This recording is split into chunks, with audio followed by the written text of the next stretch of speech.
Dog disease is spreading through the Des Moines metro. Several cases of kennel cough have been confirmed by local veterinarians. KCCI's Ben Jordan has the latest on what is now a widespread outbreak.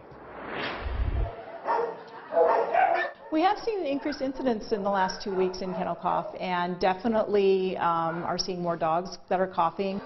Kennel cough is a viral disease commonly spread at dog daycares, parks, boarding, and grooming centers. Kennel cough is a respiratory virus, and apparently there is a spread of some kennel cough going on in this area, kind of like the whooping cough in people. It causes inflammation of a dog's windpipe and voice box, resulting in a severe cough lasting up to 2 weeks. Probably just luck that a certain dog with kennel cough went to a facility where there were a lot of other dogs that then went to other facilities.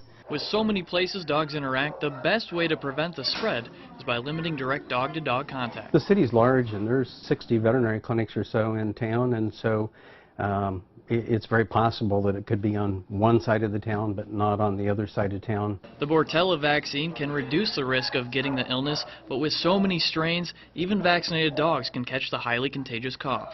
People that board their pets, I think it's important for them to look at the facility where they're boarding their pet, the cleanliness, ask for a tour, go through and just see how the pets are kept. Fortunately, if your dog does get kennel cough, it isn't life-threatening, and vets say it's something you should just wait out.